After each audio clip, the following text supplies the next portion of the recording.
저는 30이 간 넘었을 무렵 남편을 만났습니다. 남편은 겉보기엔 성실했고 미래에 대한 책임감이 있어 보였죠. 연애할 땐 늘 저를 챙겨줬고 가정을 지켜주겠다는 말을 자주 했습니다. 저는 그 말에 믿음을 가졌습니다. 이 사람이라면 내 인생을 맡겨도 되겠다. 결혼식은 소박하게 치렀습니다.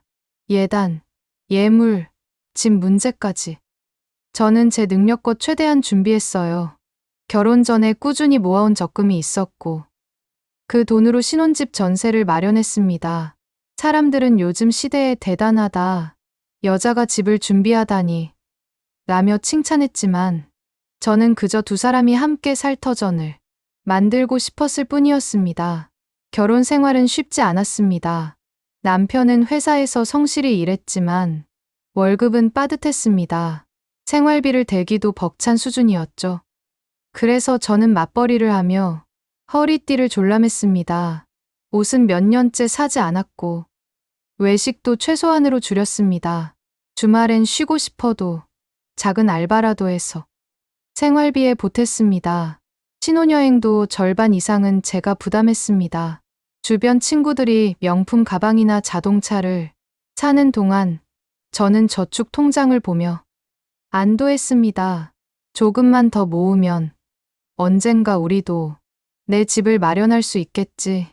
그렇게 몇 년이 흘러 드디어 작은 아파트를 매매할 기회가 찾아왔습니다. 저는 너무 기뻤습니다.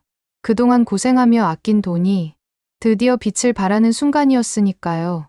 잔금을 치르고 새 집으로 이사하던 날, 저는 눈물이 날 정도로 행복했습니다. 이제 진짜 우리 집이 생겼구나. 그런데 그 행복은 오래가지 않았습니다. 등기부 등본을 확인하던 중 저는 이상한 점을 발견했습니다. 집의 공동 명의자가 남편이 아니라 시어머니였습니다. 순간 손끝이 떨렸습니다. 이게 무슨 뜻이지?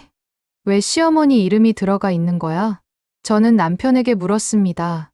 정우 씨, 이건 뭐야? 왜 어머니 이름이 공동 명의로 돼 있어? 남편은 태연하게 말했습니다. 어머니가 대출 보증을 서주셨잖아.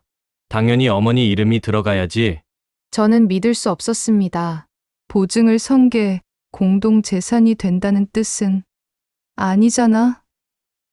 이 집은 내가 모은 돈으로 산 거야. 하지만 남편은 제 얘기를 외면했습니다. 네가 혼자 산 줄 알아? 내 월급, 어머니 도움 다 합쳐서 산 거야. 며칠 뒤 시어머니가 직접 제게 말했습니다. 네가 뭘 얼마나 했다고? 집을 네 거라고 우겨? 우리 아들이랑 내가 없었으면 꿈도 못 꿨을 텐데. 저는 억울했습니다. 어머니, 저는 제 월급을 거의 다 저축했어요. 생활비도 제가 더 많이 부담했고요. 이 집은 제 희생으로 마련된 거예요. 그러자 시어머니는 비웃으며 대답했습니다. 돈이 네 거냐? 내 거냐가 뭐가 중요해? 결국 다 가족 거지?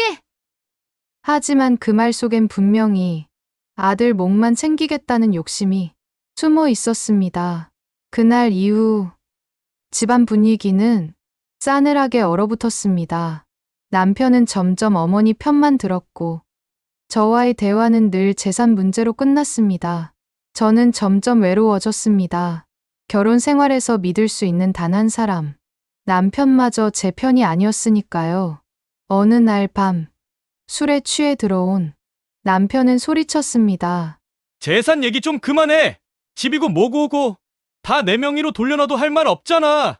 저는 눈물을 흘리며 말했습니다. 이제 알겠네요. 남편에게 저는 그냥 돈줄이었군요. 그때 시어머니가 문을 열고 들어오며 말했습니다. 그래, 네 말이 맞아. 우리 아들, 이 돈 없어도 잘 살았다. 네 욕심 때문에 집안 망신이야. 저는 울부짖었습니다. 망신은 숨만 쉬어도 시댁만 챙기는 당신들이에요. 결국 저는 변호사를 찾아갔습니다. 변호사는 서류를 확인하고 말했습니다. 이 아파트는 혼인 중 형성된 부부 공동 재산으로 볼 수 있습니다. 시어머니 성함이 공동 명의로 들어간 건 사실상 명예 신탁에 불과합니다.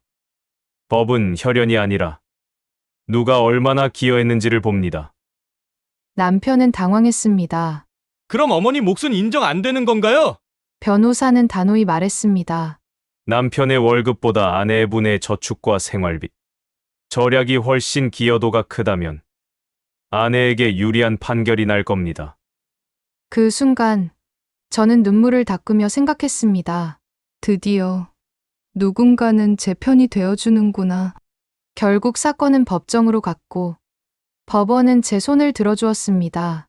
하지만 남편과 시어머니와의 관계는 이미 돌이킬 수 없었습니다. 남편은 끝까지 불만을 토로했습니다. 가족끼리 돈을 따지는 게 말이 되냐? 시어머니는 마지막까지 저를 원망했습니다. 네가 욕심만 부리지 않았어도 이렇게까지 되진 않았을 텐데. 하지만 저는 알고 있었습니다. 제가 욕심을 부린 게 아니라 제 권리를 지킨 것뿐이라는 거요. 그럼에도 불구하고 남편과의 신뢰는 이미 무너져 있었습니다. 결국 저희는 이혼이라는 선택을 할 수밖에 없었습니다. 여러분, 돈은 피보다 진하다는 말이 있습니다. 재산 문제는 가족의 사랑도 믿음도 갈라놓을 수 있는 무서운 씨앗이 됩니다. 이 이야기가 남기는 교훈은 분명합니다. 가족일수록 돈 문제는 명확히 해야 한다. 애매한 믿음과 막연한 선의는 결국 원망으로 변합니다. 여러분은 어떻게 생각하시나요? 혹시 비슷한 경험이 있으신가요? 댓글로 여러분의 의견을 남겨주세요.